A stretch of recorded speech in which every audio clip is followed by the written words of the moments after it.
레코드즈 위안부 기림 평화 마라톤 대회 기사에 달린 인터넷 댓글이 파문을 일으키고 있습니다. 개학철을 맞아 공항 입국 심사대 심사가 강화됐습니다. 학생 비자 소지자들이 2차 심사를 받는 경우가 급증하고 있습니다.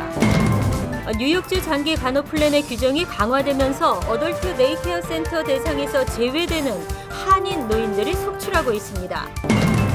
뉴저지 한인 세탁협회는 뉴저지주 환경국의 퍼크 세탁 장비 규제 완화를 촉구했습니다. 뉴욕 뉴저지 한인은행들이 추석을 맞아 송금 수수료를 면제해 줍니다. 이상은 이 시각 주요 뉴스입니다. 여러분 안녕하십니까? KBN 뉴스입니다. 어제 뉴저지 버겐 카운티에서는 제1회 위안부 기림 평화 마라톤 대회가 성공적으로 열렸습니다.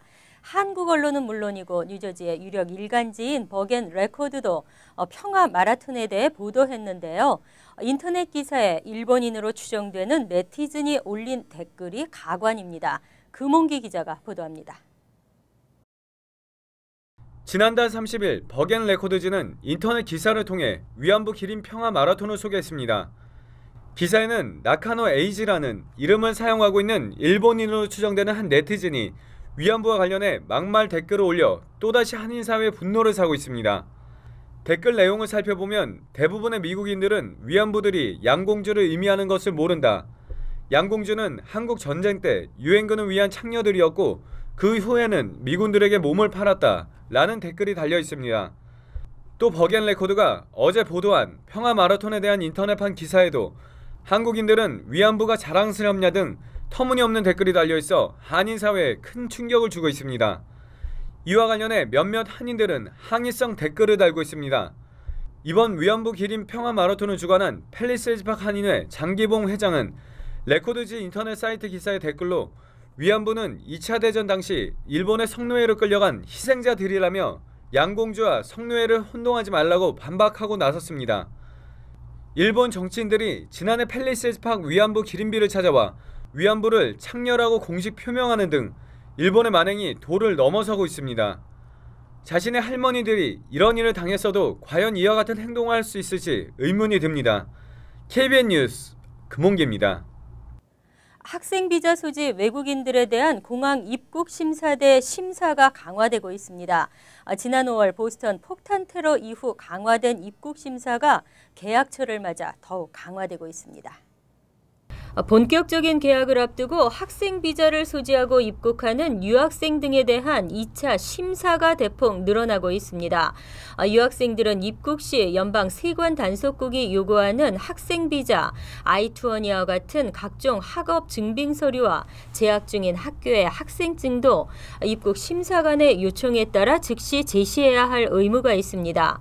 최근에는 현재 학생 비자를 보유하지 않더라도 과거 유학생 신분으로 한 번이라도 입국한 기록이 있는 방문객의 경우까지 2차 심사를 받는 경우가 급증하고 있습니다. 또한 평상시보다 많은 유학생들이 2차 심사를 받기 위해 평균 한두 시간씩 대기하고 있는 것으로 알려졌습니다. 연방 세관 단속국은 지난 5월 3일부터 모든 학생 비자나 교환, 방문 비자, 연수 비자 소지자 대상 유효 비자 소지 여부를 심층적으로 검증하고 있으며 의심되는 내용이 발견되면 2차 심사대로 보내고 추가 조사를 하고 있습니다. 추가 조사에서는 사소한 것까지 일일이 검증해야 입국이 허용되고 있습니다. 특히 혼자 입국하는 젊은 한인 여성들의 경우 유흥업소 취업을 위해 학생으로 위장 입국하는 것처럼 오인될 수 있습니다. 심사관은 해당 여성의 가방이나 지갑 등을 수색하는 것은 물론 문자 메시지도 검사해 최종 입국 유무를 결정하고 있는 것으로 알려지고 있습니다. 어덜트 데이케어는 건강상의 이유로 재활치료가 필요하거나 독거 노인들의 사회 활동을 지원하는 복지, 건강 프로그램입니다. 최근 어덜트 데이케어 센터들의 공격적인 마케팅이 눈총을 받기도 했는데요. 뉴욕주 정부가 규정을 변경한 이후 데이케어 센터에 나갈 수 없는 한인 노인들이 속출하고 있습니다. 뉴욕 정부는 지난 6월 1년 중 120일 이상 커뮤니티 기반 장기 간호 서비스를 받지 않는 노인들은 장기 간호 플랜 가입 대상에서 제외시키도록 규정을 변경했습니다. 커뮤니티 기반 장기 간호 서비스란 데이케어 등과 함께 장기 간호 플랜 등이 제공하는 프로그램 중 하나입니다. 정부는 더 나아가 커뮤니티 기반 장기 간호 서비스를 받는 사람들 중 집 청소 등 간단한 서비스만 이용하며 일상생활 활동에 지장이 없는 노인들 역시 장기 간호 플랜에 가입할 수 없도록 했습니다. 하지만 한인 노인들 중 상당수는 가정 방문 간호 서비스를 받고 싶어도 여러 가지 이유 때문에 받을 수 없는 경우도 있습니다. 지역적으로 간병인을 파견할 수 없거나 룸메이트 또는 집주인이 반대하는 경우입니다. 브라이언 권 뉴욕 시니어 데이케어 센터 원장은 규정이 바뀐 후 기존 회원의 40%가량이 센터를 떠났다며 정부가 노인들의 형편을 좀 더 세밀히 살핀 뒤 개정을 했어야 한다고 지적했습니다. 상록회 정상화대책위원회 조형현 위원장이 대뉴욕지구 한인 상록회의 새 회장으로 선출됐습니다. 조 회장은 상록회가 정상화되면 미련 없이 떠나겠다고 밝혔습니다. 대뉴욕지구 한인상록회 이사회는 지난달 31일 플러싱 사무실에서 임시 총회를 개최하고 신임 회장을 선출했습니다. 회원 76명이 참석하고 27명 위임으로 실시된 임시 총회에서는 신임 회장 선출, 이사 선임과 인준, 그리고 정관 개정 등 3가지 안건을 처리했습니다. 29대 신임 회장으로는 19대 상록회 회장을 역임한 바 있는 상록회 정상화 대책위원회 조형현 위원장을 추대했습니다. 조 회장은 상록회를 다시 예전의 즐거운 분위기로 돌려놓고 자격을 갖춘 후임 회장이 나타나면 미련 없이 떠나겠다며 회원 모두 주인 의식을 갖고 협조해달라고 인사말을 전했습니다. 대뉴욕지구 한인상록회 이사회는 새로운 이사진을 구성하고 앞으로 신규 이사를 더 영입할 예정입니다. 또한 정관 개정을 통해 회장의 임기를 기존 3년에서 2년으로 변경했으며 회장의 신분에 문제가 발생할 시에는 이사회의 3분의 2 이상 찬성으로 이사장이 임시총회를 소집할 수 있다는 등의 10개 조항을 개정했습니다. 뉴저지 한인 세탁협회 집행부가 뉴저지주 환경국을 방문해 퍼크 세탁 장비 규제 완화를 공식 촉구했습니다. 환경국은 이미 5년 전에 결정된 사항이라 시기적으로 늦었지만 자체 회의 후 통보하기로 했고 세탁협회는 규정 완화 운동을 꾸준히 펼치기로 했습니다. 새롭게 바뀐 퍼크 장비 허가 규정이 내년부터 시행됩니다. 하지만 까다로운 규정 때문에 한인 세탁업주에게 큰 피해가 우려되고 있습니다. 뉴저지 한인세탁협회는 지난 29일 뉴저지 환경국을 방문해 탄원서와 1000장의 서명 용지를 전달했습니다. 새 규정에 의하면 4세대 퍼크 세탁 장비를 사용하는 모든 세탁소는 올해 말까지 허가 코드를 GP12A로 모두 갱신해야 합니다. 그러나 유아원, 유치원, 학교, 병원, 양로원과 주택 등 주위 민감시설로부터 50피트 이내에 있는 세탁소는 GP12A 허가를 받을 수 없습니다. 때문에 내년부터 주택 인근에 있는 200여 곳의 한인 세탁소는 PCP 허가를 신청해야 하는데 PCP 신청은 허가 비용도 4배나 비쌀 뿐더러 GP12A에 비해 기준이 더 까다로워 한인 세탁소들은 큰 부담을 안게 됩니다. 협회는 신청 절차를 간소화하고 최소한 주택만큼은 민감시설 지정에서 제외할 것을 요구하고 있습니다. 하지만 환경국 측은 당장 어렵다는 입장을 밝히며 자체 회의를 거친 후 공식 입장을 알려주기로 했습니다.